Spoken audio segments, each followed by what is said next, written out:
오늘 말씀은 에베소서 1장 15, 16절입니다. 이로 말미암아 주 예수 안에서 너희 믿음과 모든 성도를 향한 사랑을 나도 듣고 내가 기도할 때 기억하며 너희로 말미암아 감사하기를 그치지 아니하고. 아멘. 네. 믿음, 사랑, 감사라는 제목으로 은혜를 나누고자 합니다. 사랑하는 성도 여러분, 요즘 교회들이 영적으로 약해지는 것이 보입니다. 목사님들이 열심히 하고 무슨 방법을 동원해서라도 교회를 부흥시켜 보려고 애를 쓰고 있습니다.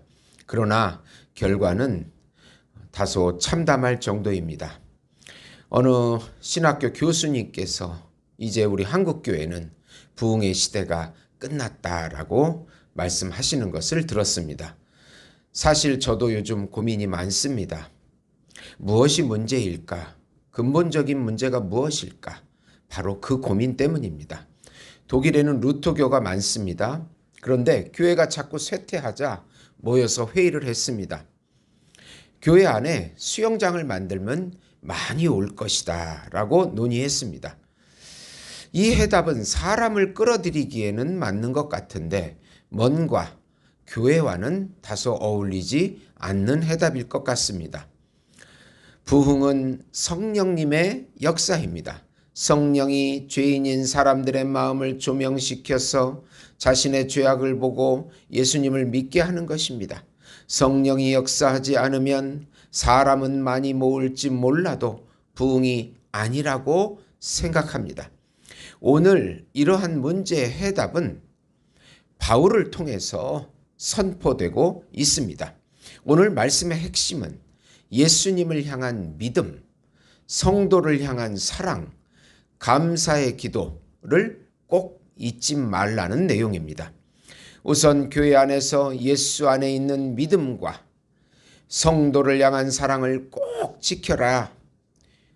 오늘 말씀부터 바울이 에베소 교회를 향한 기도가 시작됩니다. 바울은 기도에 앞서서 먼저 에베소 교회를 칭찬합니다. 칭찬의 내용이 우선 예수 안에 있는 믿음입니다. 교회의 본질은 예수 안에 있는 믿음입니다. 요즘 상가마다 교회가 있습니다. 저희 교회 이름도 예수 목장 교회입니다. 예수님께서 참 목자이시고 그 목장 안에 우리가 속해 있다는 의미입니다. 예수님을 향한 믿음을 잃은 교회는 교회의 본질을 잃은 것입니다. 교회 안에서의 모든 남녀노소, 환경의 차이는 의미가 없습니다. 예수님을 향한 믿음으로 예수님의 신부들이 됩니다. 교회는 오직 예수님을 향한 믿음으로만 움직여져야 합니다.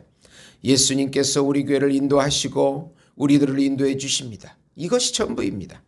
기독교의 모든 문제의 답은 바로 예수님을 향한 예수님이시고 또 예수님을 향한 믿음입니다.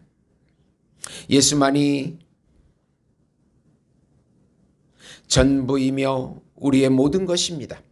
그리고 교회의 또 다른 본질은 바로 성도 간의 사랑입니다. 사랑이 식는 그 순간부터 싸움이 시작됩니다. 예수님의 신부라는 정체성을 잃고 인간적 차이와 환경에 매이면 분열과 시기, 질투와 불신 등 온갖 문제들이 터져나오기 시작합니다. 우리들이 성숙해질수록 하나님의 형상을 담게 됩니다. 그리고 사랑이 흘러넘치게 됩니다. 교회가 자꾸 행정적이고 형식적이 되면 영적으로 메말라가는 것이고 세속화의 길을 걷게 되는 것입니다. 무디의 믿음이라는 예화가 있습니다. 미국의 부흥사였던 무디는 말하기를 그대 자신을 믿어보라. 그대는 실망할 때가 있을 것이다. 친구를 믿어보라. 어느 날 그들은 죽거나 그렇지 않으면 그대와 헤어져 있을 것이다. 그대의 명성을 믿어보라. 어느 때 회방하는 혀가 그것을 뒤집어 엎을 것이다. 그러나 그리스도를 믿어보라. 그대는 현세와 내세에 후회함이 없을 것이다 라고 했습니다. 예수님께서도 제자들이 나와 깨어 가로되 주여 주여 우리가 죽겠나이다 한데 예수께서 잠을 깨사 바람과 물결을 꾸짖으시니 이에 그쳐 잔잔하여지더라. 제자들에게 이르시되 너희 믿음이 어디 있느냐 하시니. 누가복음 8장 24, 25절입니다. 미국의 16대 대통령 아브라함 링컨이 대통령 취임식에서 이렇게 연설했습니다. 우리가 당하고 있는 여러 가지 난관을 극복해 나아가려면 지혜, 애국심, 기독교 정신 등이 절대 필요하거니와 무엇보다도 이 나라를 끝까지 버리지 않고 지켜주실 하나님을 굳게 믿는 믿음입니다. 라고 말했습니다. 참으로 오늘의 우리에게도 필요한 말이라고 봅니다. 13세기 스페인의 귀족이며 명문대학의 교수였던 라몬 럴은 자신의 유명한 장래를 포기하고 모슬렘 교도들을 복음화하기 위해 떠났습니다. 그는 2번이나 그 나라에서 추방을 당했습니다. 1년 반을 감옥에 감금당했습니다. 노인이 되어 성벽으로 끌려가 돌에 맞아 죽을 때에 그의 마지막 말은 오직 예수였습니다. 죽기 전에 그는 사랑하지 않는 사람은 살아있지 않는 것이고 그리스도로 인하여 사는 사람은 결코 죽지 않는다라고 말했습니다.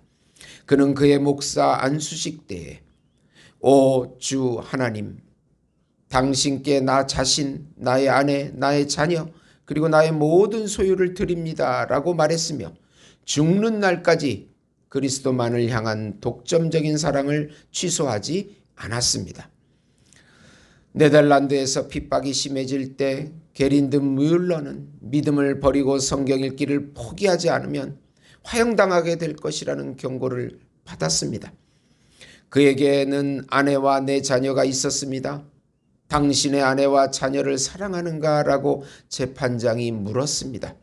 만일 하늘이 진주이고 땅이 금덩어리이고 내가 그 모든 것의 소유자라면 우리가 겨우 빵과 물만 먹고 살게 될지라도 내 가족을 위해 그 모든 것을 포기할 것이라는 것을 하나님께서 아신다.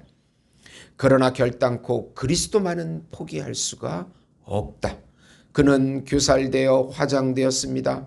하나님께서는 그들의 사랑의 희생을 잊지 않으셨습니다.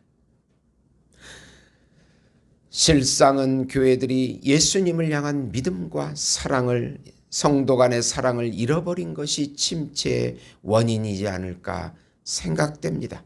예수님의 의, 예수님의 공로, 예수님의 값으로 전가받아서 우리는 구원을 받게 됩니다.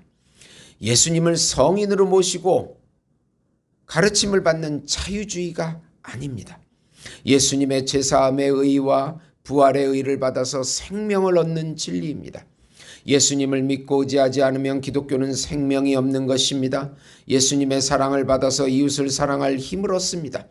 그런데 사람들이 점차로 자신과 세상의 힘을 믿고 또 자신을 사랑하고 자신이 영광을 받는 타락 현상이 일어나기 시작합니다.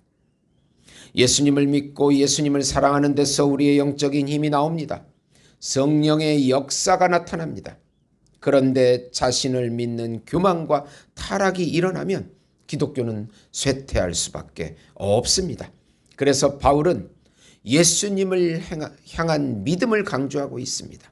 믿음은 반드시 행동으로 나아갑니다. 행함이 없는 믿음은 가짜입니다. 사랑도 예수님을 향한 진실한 사랑은 이웃을 향한 진실한 사랑으로 나아갑니다. 성령이 역사하면 자기보다 남을 더 사랑하고 생각합니다. 바울은 본질적인 믿음과 본질적인 사랑을 잃지 않도록 에베소 교회 성도들에게 가르치고 있는 것입니다. 2번째로 모든 기도의 처음은 감사로 시작하라. 기도는 영적인 호흡이라고 합니다. 기도가 죽으면 숨이 멎어 죽는 것과 같은 것입니다. 바울은 에베소 교회를 위한 기도를 감사로 시작합니다. 모든 기도의 처음은 항상 감사가 되어야 합니다. 믿음과 사랑에 대한 감사, 은혜를 주셔서 지금까지 삶에 대한 감사, 이 감사가 없다면 결국 자기 힘으로 살아온 것입니다. 그러면 자존심, 권태, 짜증만이 남습니다. 부족한 것도 필요한 것도 기도해야 합니다. 그러나 가장 중요한 것은 감사로 기도를 시작하는 것입니다. 우리 사회가 이렇게 분노 사회가 된 것은 바로 감사를 잃었기 때문입니다. 하나님을 향한 감사, 이웃을 향한 감사를 잃어버리면 결국 분노만이 남습니다. 모든 문제와 불행의 근원을 남에게 돌립니다. 남 탓으로 합니다. 우리는 우리 삶의 모든 문제들을 하나님께 맡기고 감사로 살아야 합니다. 하나님께 감사로, 이웃에게 감사로 살아가는 것입니다. 그럴 때 교회도 치유되고 사회도 치유되기 시작합니다. 우리 교회와 사회의 분노는 심각할 정도입니다. 빈부격차, 세대 갈등, 성 갈등, 모든 삶의 문제들을 이기는 비결은 바로 예수님을 향한 믿음, 그리고 이웃을 향한 사랑, 그리고 감사로 시작하는 기도, 감사로 하나님께 기도하고 감사로 이웃에게 말하는 그것이 바로 필요한 것입니다. 꽃피고 새 울어야 될 3월에 한파가 몰아치고 흰눈이 펑펑 오는 날 오돌오돌 떨면서 학교에 갔다 온 발근이가 저녁 식탁에서 대표 기도를 합니다. 하나님, 오늘도 좋은 날 주셔서 감사합니다. 발근이의 기도에는 비가 오나 눈이 오나 항상 좋은 날 주셔서 감사합니다 라는 말이 꼭 들어갑니다.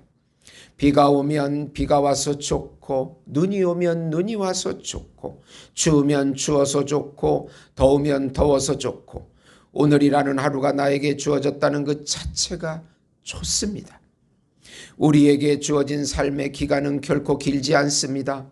짧은 삶을 살면서 이왕이면 감사하고 즐겁고 행복하고 기쁘고 재미있게 웃으면서 살아야 되지 않겠습니까? 생각에 달려 있습니다. 생각을 창조적이고 긍정적이고 밝고 깨끗하고 순수하게 하는 것입니다. 그러면 하늘의 밝은 빛이 마음에 가득 차게 되고 저절로 행복해집니다. 행복한 삶은 아주 가까이에 있습니다. 어느 목사님의 글을 제가 인용해 보았습니다. 사랑하는 가족을 주셔서 감사합니다. 가족이 없는 사람들을 생각합니다. 건강을 주셔서 감사합니다. 몸이 불편한 사람들을 생각합니다. 편히 잘 수 있는 집을 주셔서 감사합니다. 집 없는 사람들을 생각합니다. 물질을 주셔서 감사합니다. 물질이 없어 고통받는 사람을 생각합니다. 자녀를 주셔서 감사합니다. 후사 없는 부부들을 생각합니다. 지진이 없는 나라에 살아서 감사합니다. 지진이 일어난 나라를 생각합니다. 행복한 가정을 주셔서 감사합니다. 깨진 가정들을 생각합니다. 하나님을 믿게 해주셔서 감사합니다. 안 믿는 이를 생각합니다. 감사는 언제나 생각과 짝하여 함께 서 있을 때 마치 두 다리로 서 있는 것처럼 넘어지지 않습니다. 사실 우리 교회가 점차로 약해지는 것은 바로 예수님을 향한 믿음과 성도 간의 사랑이 식어진 것입니다. 이 본질을 잃어가면 다른 방법들을 세워도 일시적인 효과만 있을 뿐입니다. 근본적인 치유책이 되지 못합니다. 우리가 지금 고민해야 되는 문제는 바로 방향이 잘못되지 않았나입니다. 방향이 틀리면 아무리 열심히 해도 헛다리를 짚는 것입니다.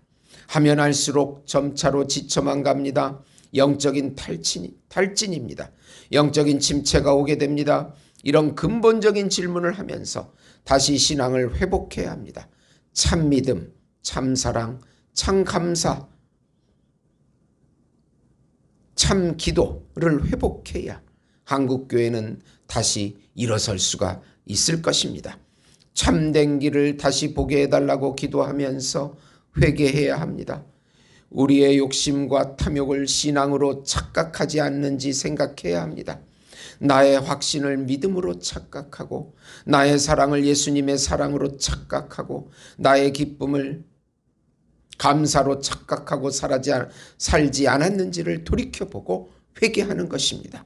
회개할 때 다시 치유와 회복이 일어나게 됩니다. 우리는 인생을 살면서 항상 무슨 일이든 기본기를 강조합니다. 기본기가 튼튼해야 무엇이든지 발전할 수 있기 때문입니다. 운동선수가 체력은 기본기입니다. 기본기가 약한데 어떻게 발전할 수가 있습니까? 기술을 아무리 가르쳐도 체력이 약하면 지는 법입니다. 우리도 신앙의 기본기를 튼튼하게 해야 합니다. 기본기는 신앙의 근본이기 때문입니다.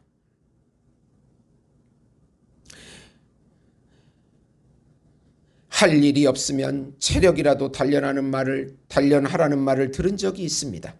체력이라도 잘 단련하면 기회가 왔을 때 그 체력이 바로 힘이 되기 때문입니다. 우리의 영적인 체력은 바로 예수님을 향한 믿음, 성도와 이웃을 향한 사랑, 모든 일의 기도와 감사입니다. 이 영적 체력을 잘하면 삶이 튼튼해지고 무너지지 않습니다. 우리 신앙이 무너지는 것은 이 기본기가 무너지기 때문입니다.